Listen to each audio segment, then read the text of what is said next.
I used to think the greatest threats came from outside my network. I was wrong.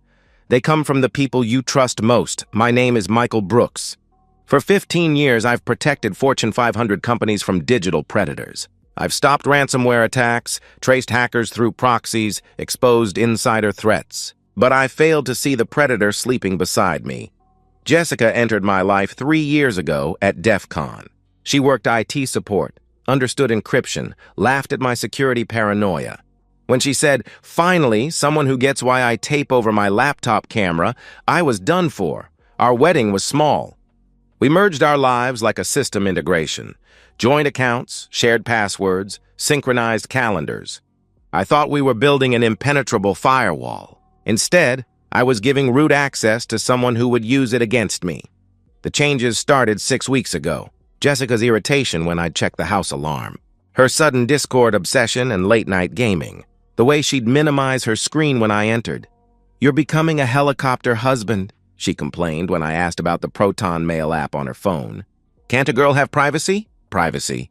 In cybersecurity, people who suddenly crave privacy are hiding something. I started paying attention. The encrypted messaging apps. The VPN on her laptop. Her sudden interest in my client files, asking about my biggest contracts and whether I kept backups at home. "I'm trying to understand your work better," she'd insisted, hand on my shoulder. "I want to be more involved." 3 days ago, I told her about the Chicago Cybersecurity Conference. Week long. She practically pushed me out the door. "You need this," she urged. "You've been stressed. A week away will do you good." I agreed, kissed her goodbye this morning, drove toward O'Hare. But instead of boarding a plane, I checked into the Marriott 4 blocks from our Naperville house. Because before leaving, I'd installed something special. "Just upgrading our network security," I told her yesterday, spending 2 hours in my office. "New firewall, better encryption, additional monitoring. Can't be too careful." She'd smiled, brought coffee, kissed my forehead. "My protector," she'd said. The words feel like poison now. The monitoring system is military grade, invisible cameras smaller than buttons, keystroke loggers, audio pickups that hear whispers. Every byte through our network is copied, analyzed, stored. The same system I'd installed for a defense contractor worried about Chinese espionage. Overkill for home, unless your wife is the threat. Now I sit in this hotel room, 3 monitors showing different feeds. The Kit Brooks where Jessica makes dinner. The living room where her laptop sits closed. My office where she has no reason to be. Part of me hopes I'm paranoid, that I'll spend a week watching her binge Netflix and order Thai food. Part of me already knows the truth, that gut feeling that saved me from 100 cyber attacks, screaming that danger is inside my home. My phone buzzes. Security system alert. Motion detected in home office. I switch to the office feed. Jessica enters, closing the door carefully. She sits at my desk, opens my laptop, begins typing. The keystroke logger activates. She's entering my master password, the one I never told her, the one she could only know by watching me type it. Character by character, perfect. My blood runs cold as my security system confirms what I suspected. The predator isn't at the gate. She's already inside. The first 24 hours of surveillance showed me the Jessica I thought I knew. Morning yoga. Work calls, lunch scrolling Instagram, normal. But Monday evening, my wife transformed. She entered my office at 7:47 p.m. No hesitation. The infrared cameras captured her focused, predatory face. She navigated my system with practiced ease. This wasn't her first time. Franklin Industries, accessed. Peterson Medical, opened. Steinberg Financial, downloaded. Each file contained everything. Employee records, social security numbers, financial data, security protocols, information worth tens of thousands on the dark web. She wasn't randomly browsing. Methodical documentation, screenshots to an encrypted thumb drive. My wife, who barely understood my work, was executing professional data extraction. I documented everything from my hotel room. Screenshot, timestamp, video saved. My hands moved automatically while my mind reeled. She opened a hidden folder on the thumb drive. Dozens of subdirectories for my clients, gigabytes of stolen data. Earliest timestamp 3 months ago, 90 days of betrayal. At 9:15 p.m., her phone rang. A second phone from my desk drawer. "Hey, baby," she purred into it, voice different. "Yeah, he's gone." "Whole week? I miss you too. The audio caught everything."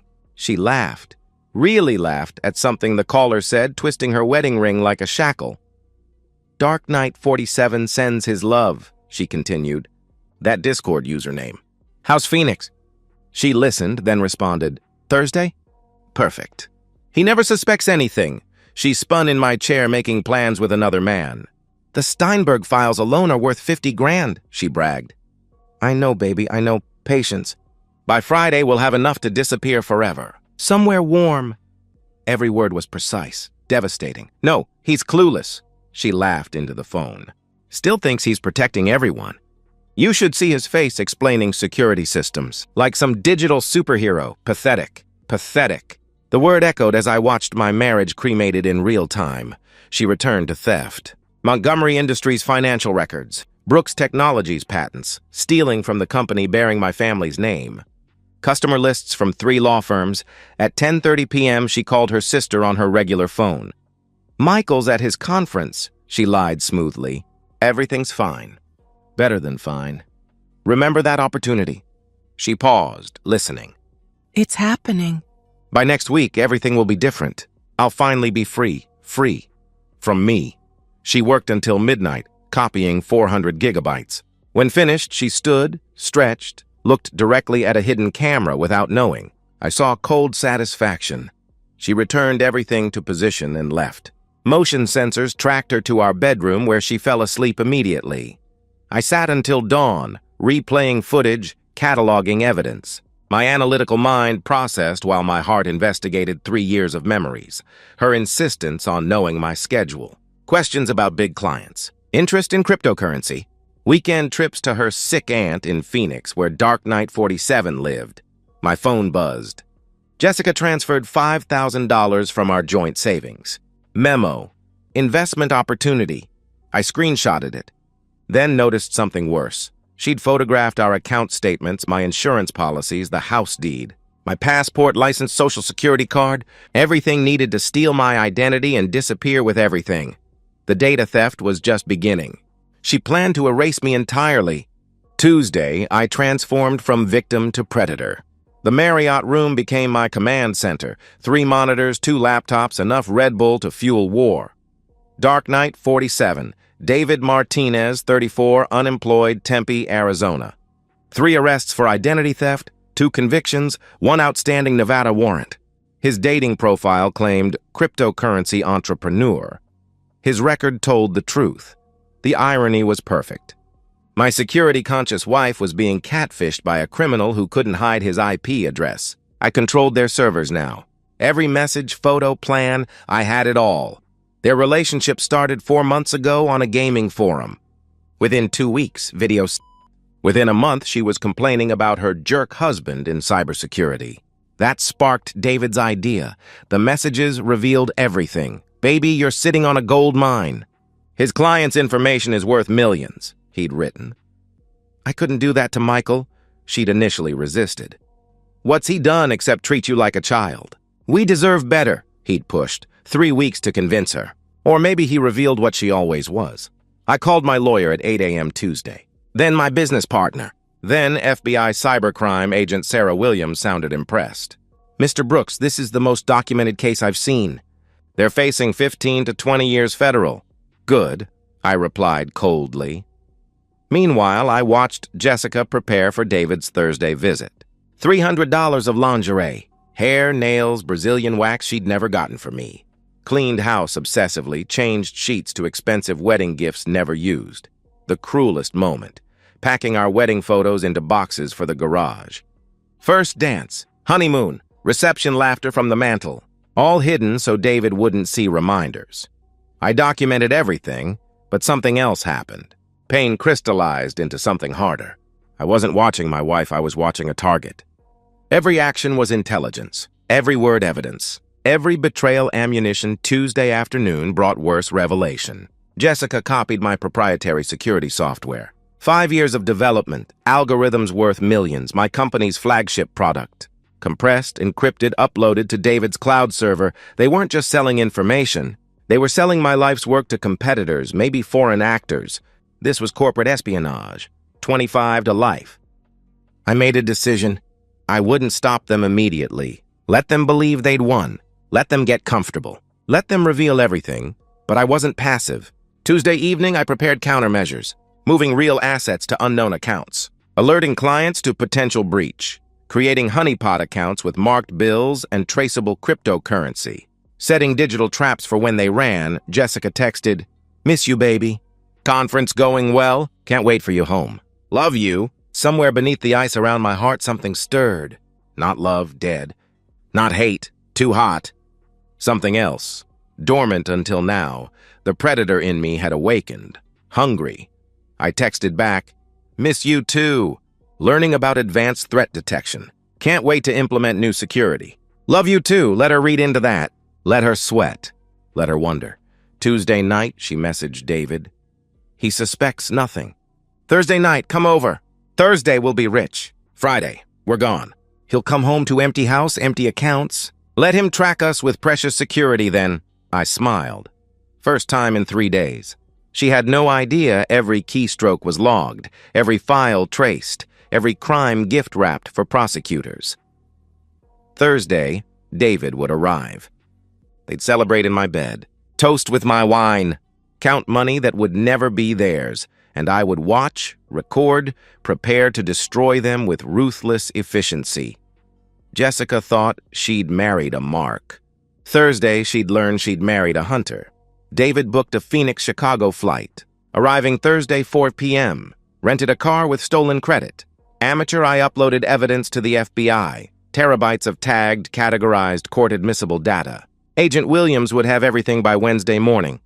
But I wasn't done. Not close, because Jessica was right. I protect everyone.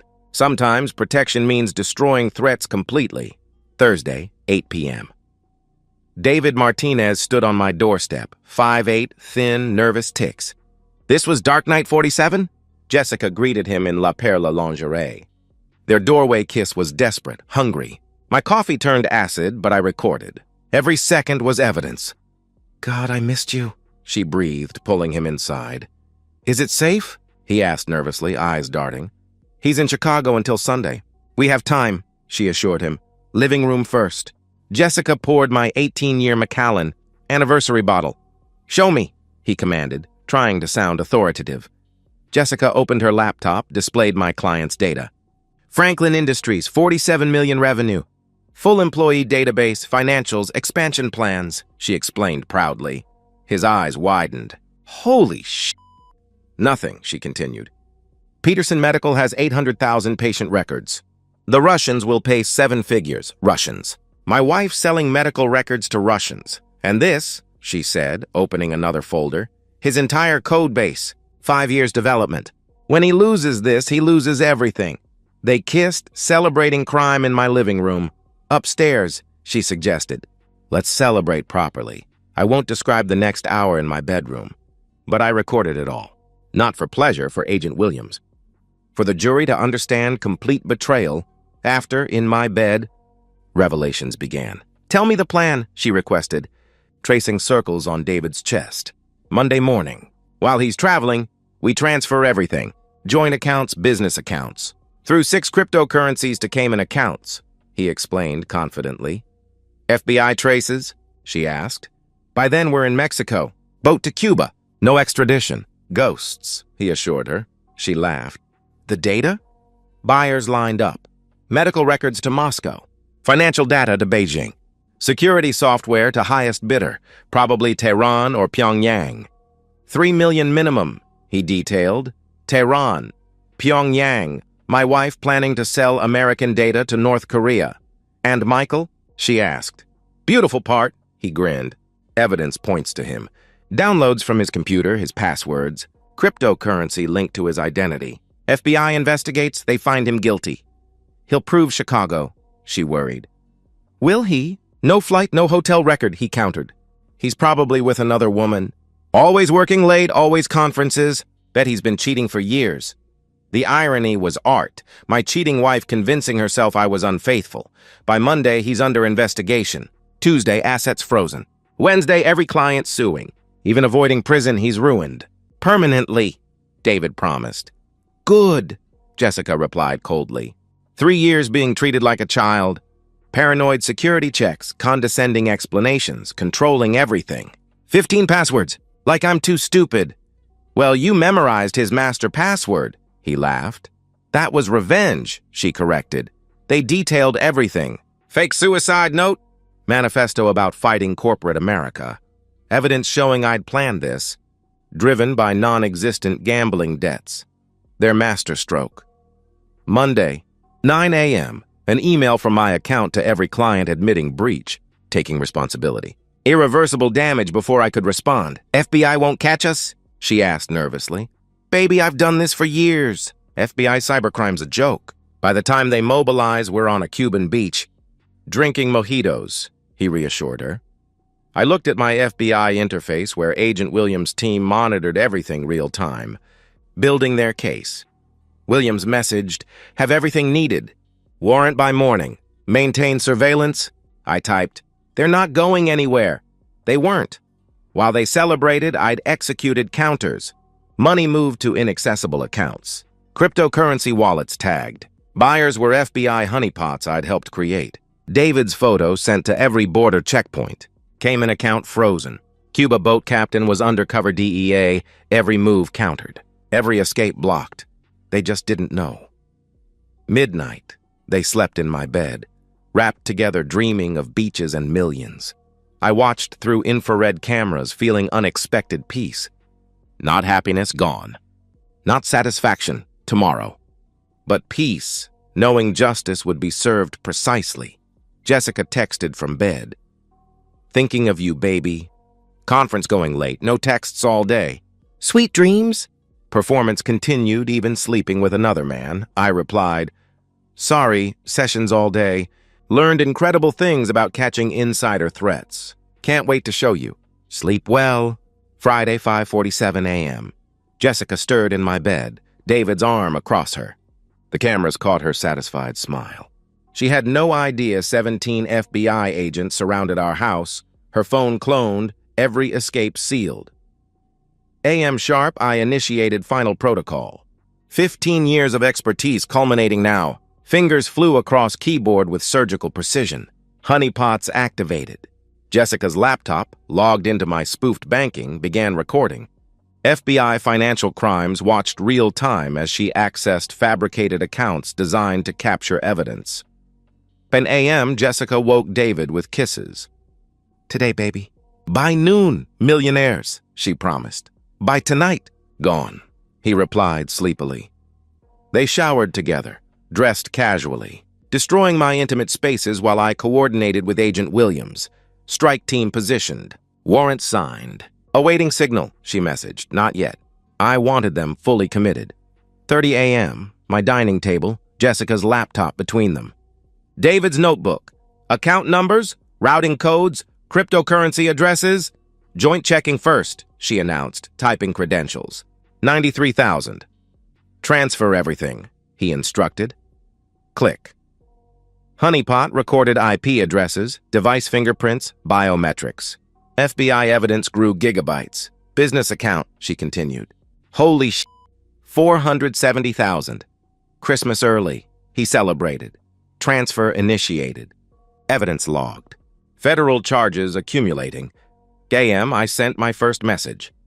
Pop-up on her laptop. Unusual activity detected. Jessica froze. What's that? She asked anxiously. His paranoid systems? You know passwords? David asked. She typed.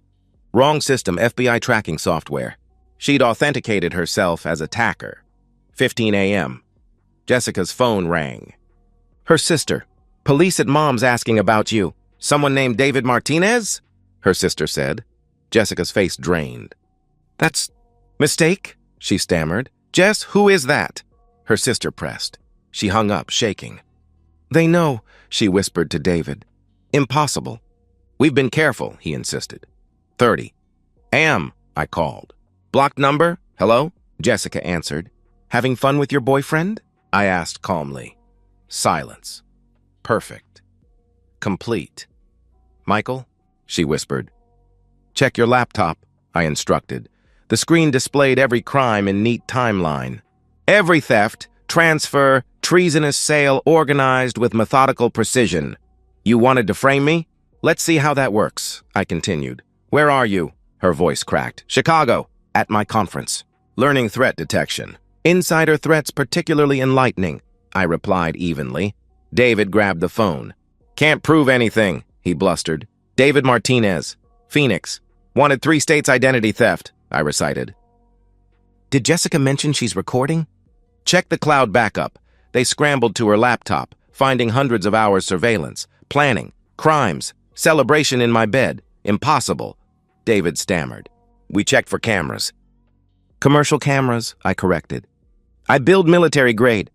Cameras smaller than dust. Microphones hear heartbeats. Everything streaming to FBI 72 hours. Jessica dropped the phone. Through cameras, I watched her cycle. Disbelief, rage, fear, understanding. He's lying, David said desperately. 45. AM sirens. Distant, then closer. Multiple vehicles. Federal response, pack! David shouted. We can make it. Where? Jessica screamed. He has everything. They ran for the garage. Door wouldn't open, disabled remotely. Back door. Front. Every exit secured by smart home turned digital prison. AM exactly. Agent Williams' megaphone. David Martinez. Jessica Brooks, FBI. Surrounded. Exit front door. Hands visible. They crumbled. David fell to his knees, whimpering. Jessica stood frozen, staring at the wedding photo mysteriously returned to mantle. She found a camera finally, spoke to it, to me. How long have you known? I called as an agent bagged her phone. He held it to her ear. You taught me people closest are most dangerous. Thanks for the education, I said. Michael, please, she begged. Enjoy federal prison. Excellent IT security. Hard to hack. Hard to escape, I ended the call. Agents read charges. Corporate espionage. Identity theft. Conspiracy. Terrorism provisions for medical records. Jessica, 15-20 years. David with priors, 25 life. As vehicles left, I stood for the first time in hours. 17 missed calls from notified clients. Reputation wasn't intact, legendary. Security expert catching wife selling secrets. Elaborate trap becoming Quantico case study. No joy, no satisfaction. Just cold piece of digital justice. I checked out, drove home to supervise FBI evidence collection. House-wrapped yellow tape. Agents cataloging Jessica's destroyed life. Williams met me. 12 years, never seen such comprehensive case. Evidence flawless. No bail, she informed me. Good, I replied. Agents worked respectfully, treating me as victim who'd refused remaining victim. I walked through once. Kit Brooks, where Jessica made anniversary dinner while planning destruction. Living room where she texted David during movies. Office where she stole everything. Stopped at bedroom door. Didn't enter. Space dead, Mr. Brooks? An agent held up Jessica's engagement ring from nightstand. This is yours. Sell it. Give proceeds to identity theft victims, I instructed. Noon, house empty except me. I sat in Jessica's betrayal chair, called my lawyer. Calls haven't stopped. Every cybersecurity firm wants you. Story leaked. Husband catching wife selling foreign secrets. Write your own ticket, he said excitedly. Sell the company, I decided. What? Perfect publicity, he protested. Sell. Start fresh without memories, I insisted. PM, Silicon Valley offer arrived. Chief Security Officer, 7 figures. Complete autonomy building domestic threat division. I accepted immediately. Evening, movers packing. News alert appeared. FBI arrests couple in largest domestic cybersecurity breach, 2024. Booking photos showed David terrified, Jessica defiant. Both denied bail. Assets frozen. Futures erased like they'd tried erasing mine. I deleted without reading further. Already irrelevant. 6 months later. San Francisco Bay office. Morning fog rolls like digital static. Predictable. Unlike people. Citadel Security Systems position. 9 million signing bonus. Mandate to build sophisticated insider threat division. The board wanted the man who'd turned marriage into honeypot operation. Trials were swift, brutal. Jessica got 18 years, no parole for 15. The judge called it betrayal of vows and national security. David received 22 years, then deportation. The audio of him calling me pathetic sealed his fate. FBI traced their connections to Russian, Chinese, North Korean actors. 17 additional arrests followed. Largest data trafficking ring disrupted. My testimony stayed clinical. I felt nothing as Jessica cried. I looked through her like malware. Divorce finalized during trial. She signed everything. Video evidence showed they'd planned murder. They'd researched poisons, making death look like suicide. Now I've rebuilt everything. Company worth triple. Reputation unmatched. Paranoid genius who saw bedroom threat, neutralized with cold efficiency. I don't date. Trust is vulnerability I can't afford. Code doesn't lie. Algorithms don't cheat. Firewalls don't pretend love while planning destruction. News alert appeared. Former tech wife Jessica Brooks denied parole. Release 2039. I deleted it. She's nothing. Another federal criminal. Cautionary tale about insider threats. I hunt predators who think love makes them invisible. They're not. I'm Michael Brooks. I never stop hunting. And so, we've reached the end of today's story. Was it what you expected, or did it take a twist you didn't see coming? I'm curious to hear your thoughts. Share them in the comments below, and let's get a conversation going. If this story kept you hooked, make sure to hit that like button. And if you're new here or just haven't subscribed yet, now's the perfect time to join our community. I bring you fresh, captivating stories every day, so click that subscribe button and turn on notifications so you never miss out. Thanks for watching, and I'll see you in the next one.